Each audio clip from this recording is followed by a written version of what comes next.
Vamos colocar a imagem de onde foram encontrados os pergaminhos do Mar Morto, que eu tive lá com o Sayão. Sim, sim. É em Cumerã o nome do lugar.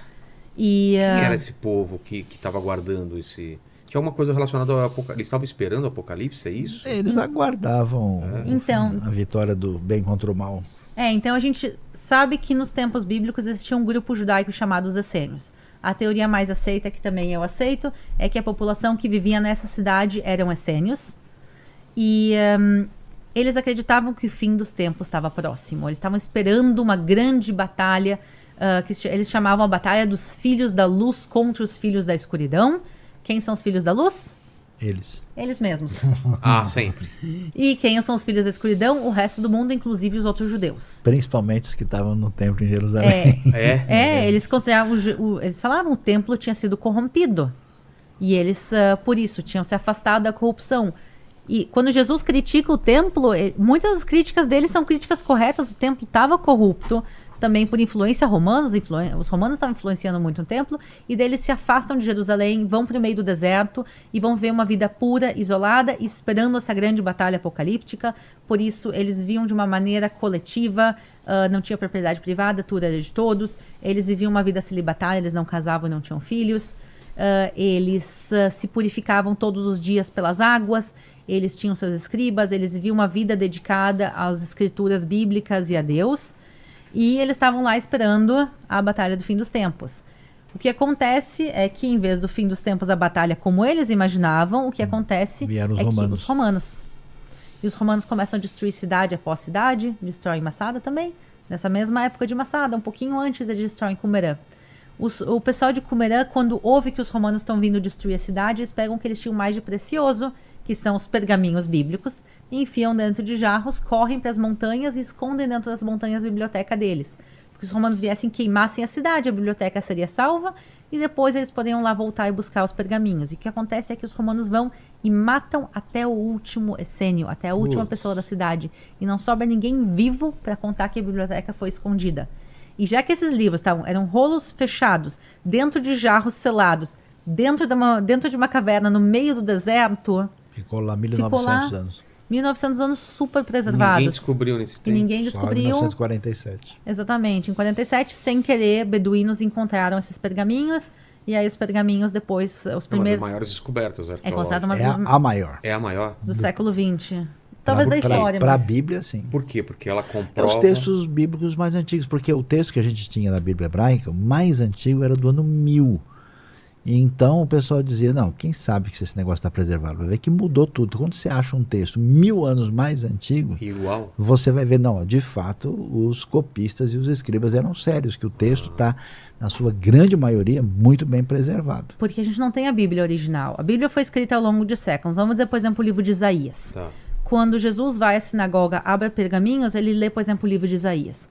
Mas a gente não tem o livro original de Isaías. Ele foi escrito 2.600 anos atrás. Isaías escreve, dá uma cópia para ti, tu faz 5 cópias, tu passa uma cópia. O que a gente tem é a cópia da cópia da cópia. E as cópias vão passando. A pergunta é se ninguém colocou nada mais, ninguém tirou. Ou perdeu. Como a gente colocaria?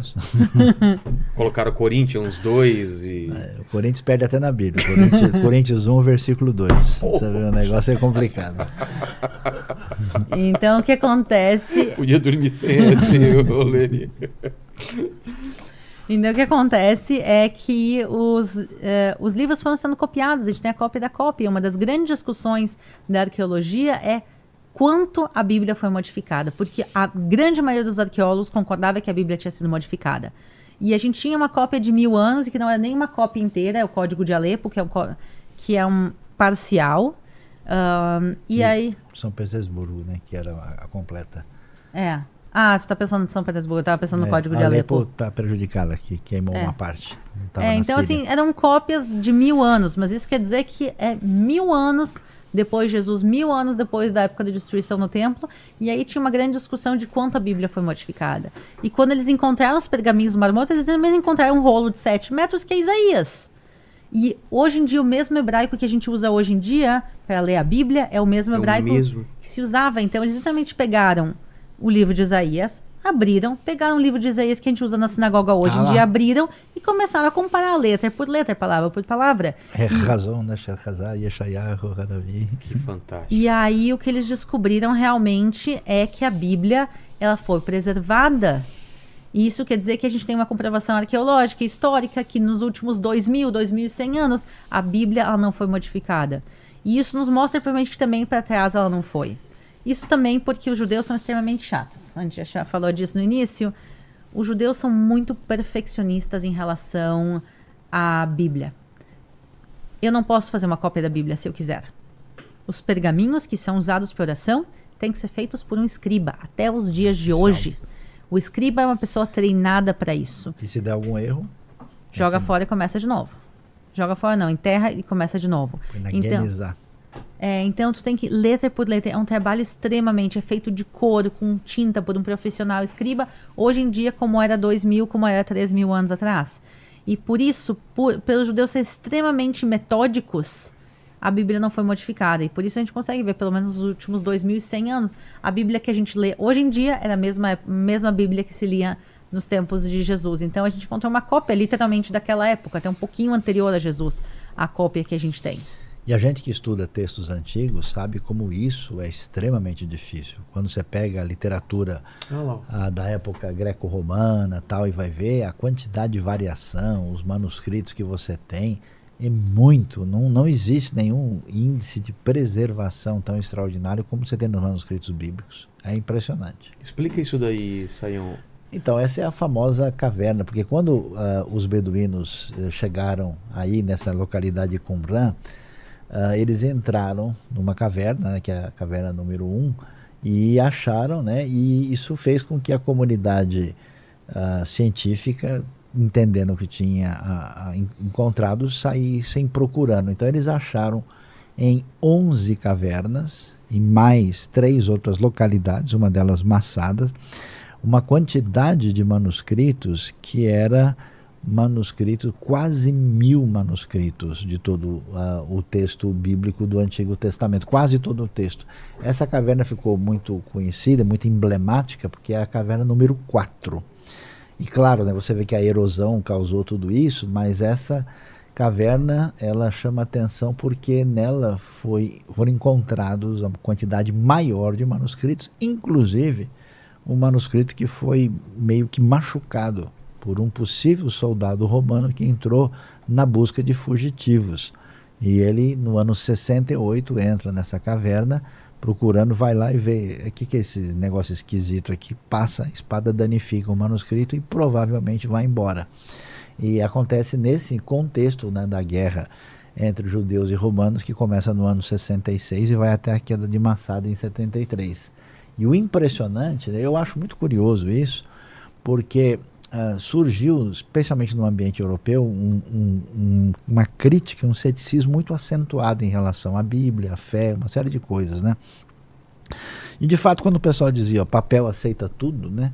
A gente sabe lá se esse negócio, então parece assim que Deus deixou o negócio ficar guardado lá por quase 2.000 anos e deixou o pessoal falar o que quisesse, né? Para depois falar, dá uma olhadinha aí, né? Fique à vontade, né? Então nós temos esses manuscritos que não só são importantes para mostrar a preservação da Bíblia, como para mostrar a seriedade, o trabalho, né, do escriba, que inclusive quando usava couro, não era qualquer couro, só de animal puro, o cara se preparava a vida toda, como trouxe para a gente uma iluminação muito significativa sobre essa época, né? Quando, por exemplo, os judeus sempre tiveram, como a gente vê até hoje, uma questão centralizada no templo. Esse pessoal é o primeiro que diz, espera aí, ó, templo não vale templo físico, existe uma ideia de templo que ultrapassa isso.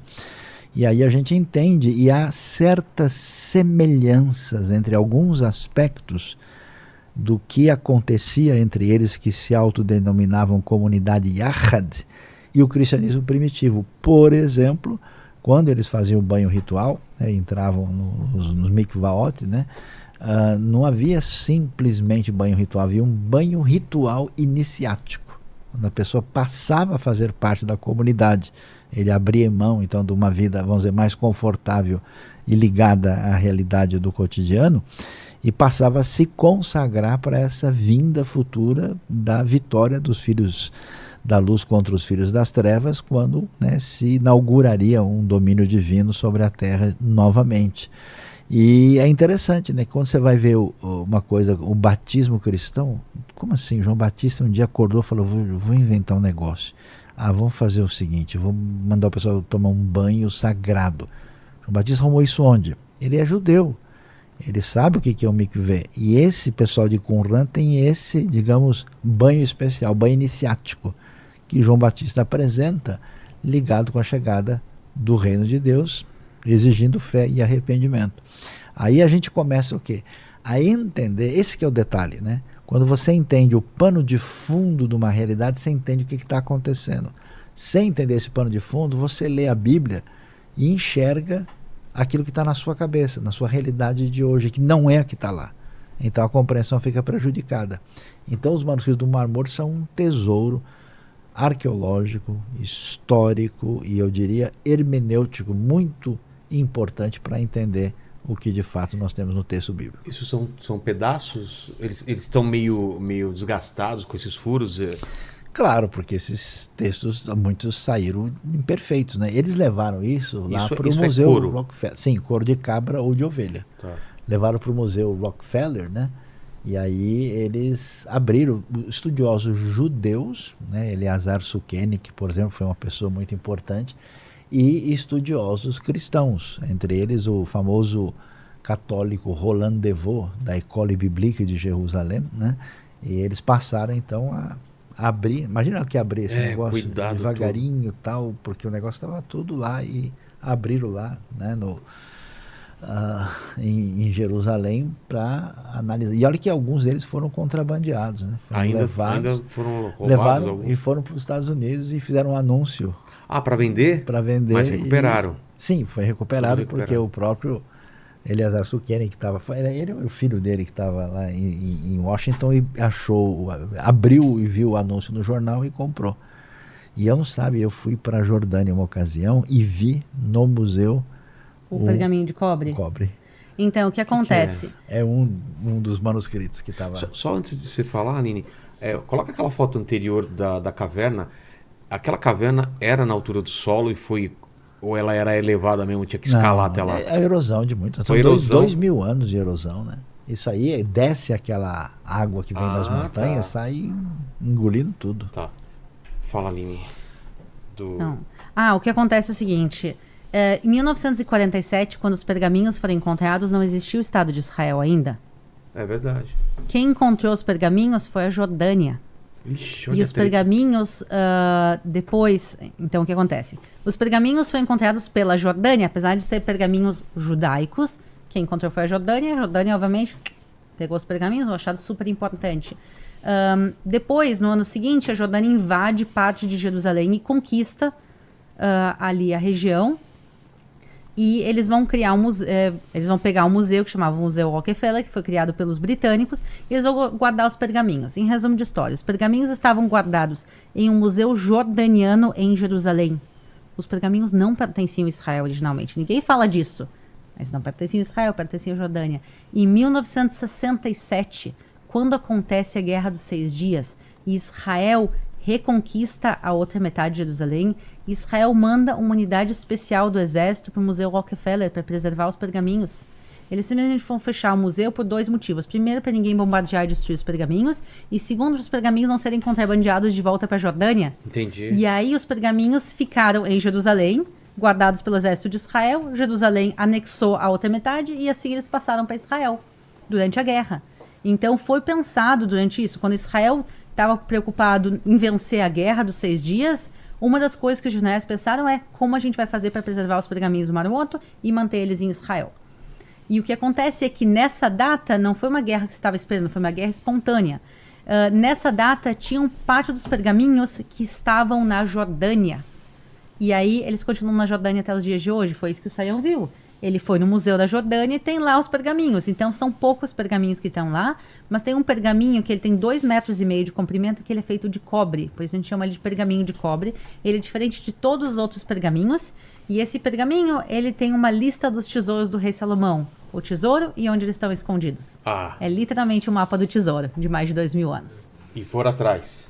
E teve gente que foi atrás, teve gente que literalmente pegou e buscou os tesouros do rei Salomão por muito tempo. Uma das pessoas mais famosas que buscou os tesouros do rei Salomão em Israel se chamava Wendell Jones. E Wendell Jones nunca achou absolutamente nada do rei Salomão em Israel. Ele achou arqueologia, mas não tesouros nem do rei Salomão. É esse o pergaminho de cobre? Esse é o pergaminho de cobre, exatamente. Exatamente. Então, está escrito em hebraico. Ele é originalmente do povo de Israel, mas ele hoje em dia está na Jordânia, preservado no museu, bem preservado. E Wendell Jones, ele nunca achou nada, mas ele foi a inspiração do Indiana Jones. Ah, é? O filme de Hollywood, ele foi É baseado- inspirado... Ele é inspirado Nessa figura. nessa figura. Uma pessoa, a Arca da Aliança que o Indiana Jones estava buscando foi um dos tesouros do Templo de Salomão.